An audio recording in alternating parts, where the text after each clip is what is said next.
नमस्कार हमारे किसान भाइयों को, स्वागत है आप सबका हमारे बीफिट कैटल चैनल में। आज हम बात करेंगे हमारे पशुओं में होने वाली प्राणघातक बीमारी मिल्क फीवर के लक्षण, बचाव व उपचार के बारे में। पहले हम जानते हैं कि मिल्क फीवर है क्या।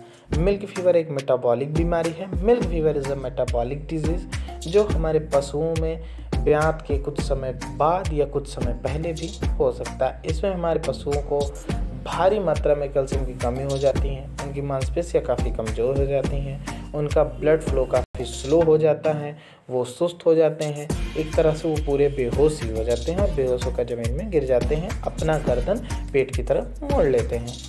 पशु को जो हमारा टेम्परेचर वो तो नॉर्मली ही रहता है, कभी कभी थोड़ा बढ़ भी सकता है, कभी घट भी सकता है। बॉडी टेम्परेचर नॉर्मल रहेगा, बॉडी हमारा पशु की ठंडी ही रहेगी। नॉर्मली गाय भैंस में जो होता है वो सीरम कैल्शियम जो होता है वो 10 mg में उनके शरीर में होता है। जब यह सीरम 7 mg से नीचे आ जाता है इसका स्तर, तभी हमारे पशुओं को मिल्क फीवर होता है, मिल्क फीवर की प्रॉब्लम होने लगती है। देखिए, मिल्क फीवर जो है वो ज़्यादातर जो ज़्यादा दूध देने वाले गाय या भैंस रहती हैं, तो जो 6 से 11 वर्ष की रहती हैं, तो उनका जो तीसरा से 7वां ब्यात, मतलब कि उनकी तीसरी डिलीवरी से 7वीं डिलीवरी के बीच में ज़्यादातर मिल्क फीवर होता है। पहले से तीसरे तक में नहीं होता है, तीसरे से 7वें तक में ज़्यादातर होता है। या डिलीवरी के 72 घंटे बाद भी हो सकता है, या तो 10 दिन के आसपास भी हो सकता है। ठीक है, और तब आइए हम बात करते हैं कि मिल्क फीवर होता क्या हमारे पशुओं में। मिल्क फीवर इसलिए होता है कि देखिए, कभी कभी हमारा पशु जो है वो कहीं दूर से या ट्रांसपोर्ट से ही हम ले आते हैं, तो उनमें आहार की कमी हो जाती है और काफ़ी वो बेचैनी वगैरह और दूर का सफ़र करके आते हैं। सबसे ज़्यादा तो आहार में कैल्शियम की कमी से होता है। और कभी कभी तो हमारा जो पशु है उसको जब हम दूध निकालने जाते हैं तो कभी कभी हम ध्यान नहीं दे पाते कि कितना निकालना है कितना नहीं, तो ज़्यादातर दूध निकाल लेते हैं, तब भी उनको मिल्क फीवर होने का ज़्यादातर चांस रहता है। ठीक है, और देखिए, ब्याने से पहले के भी मिल्क फीवर के कुछ लक्षण होते हैं। तो जो ब्यात से पहले भी मिल्क फीवर होता है तो उसमें हमारा पशु उत्तेजित रहेगा। उत्तेजित मतलब भड़कीला टाइप रहेगा, सिर पैर में उसके अकड़न रहेगी, चारा दाना बिल्कुल भी नहीं खाएगा। ठीक है, जीभ बाहर की तरफ निकाल लेगा, जीभ लटका लेगा, दांत हमेशा किटकिटाता रहेगा। और टेम्परेचर जो है वो नॉर्मल से थोड़ा बढ़ा हुआ होता है, और पिछला पैर में भी उसके अकड़न हो जाती है। ये सब ब्यात से पहले के लक्षण हैं हमारे पशुओं में मिल्क फीवर के। ठीक है, तो आइए अब बात करते हैं मिल्क फीवर के ट्रीटमेंट के बारे में।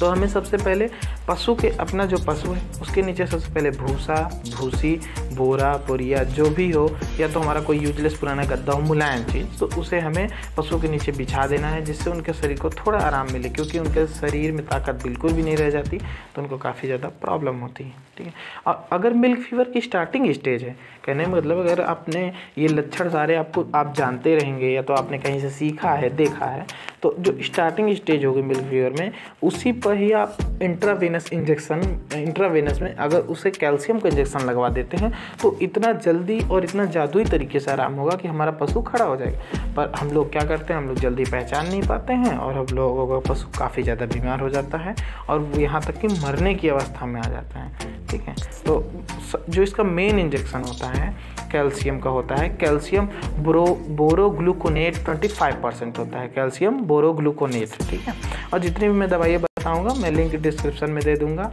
नाम उनके डिस्क्रिप्शन में लिख दूंगा और फोटो भी आपको मैं वीडियो में दिखाऊंगा। तो ये कैल्शियम बोरोग्लूकोनेट 25% 450 ml की आती है, जिसमें से हमें 250 ml उसके इंट्रावेनस में लगवाना है। ठीक है, 200 ml सबक्यूटनस में लगवाना, और फिर कुछ टाइम थोड़ा सा टाइम पीरियड दे करके 50-50 ml करके फिर सबक्यूटनस में हमें हमारे पशुओं को लगवाना है। एक बार में ही इंजेक्शन नहीं देना चाहिए, क्योंकि कभी कभी इन्फेक्शन भी हो सकता है और दूसरी भी बीमारी पकड़ सकती है। और अगर इससे नहीं आराम होता है तो हैवी डोज जो होते हैं वो सोडियम एसिड फास्फोरेट के होते हैं। 25 ग्राम नॉर्मल सेलाइन या डेक्सट्रोज के साथ इंट्रावेनस में हम लगा सकते हैं, या तो पशु चिकित्सक से लगवा सकते हैं।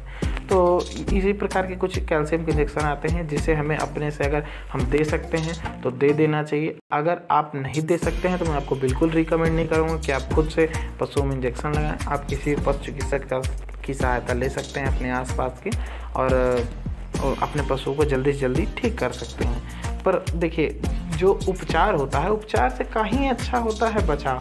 तो हमें अपने पशुओं में कैल्शियम डिफिशियंसी, कहने का मतलब कैल्शियम की कमी कभी नहीं होने देना है। तो आहार में उनके हमेशा कैल्शियम ऐड करके रखना है और अपने पशु को हमेशा स्वस्थ रखना है। और लक्षण अगर आप जानते रहेंगे तो शुरुआत में ही उसे आप कैल्शियम का इंजेक्शन लगवा देंगे और जल्दी से जल्दी हमारा पशु ठीक हो जाएगा। अगर आपको ये वीडियो पसंद आया हो तो लाइक सब्सक्राइब ज़रूर करें और बेल आइकन को दबा दें, क्योंकि मैं आपके लिए बहुत अच्छी अच्छी जानकारियाँ ले आता रहता हूँ, तो जिससे आपको नोटिफिकेशन मिल जाए।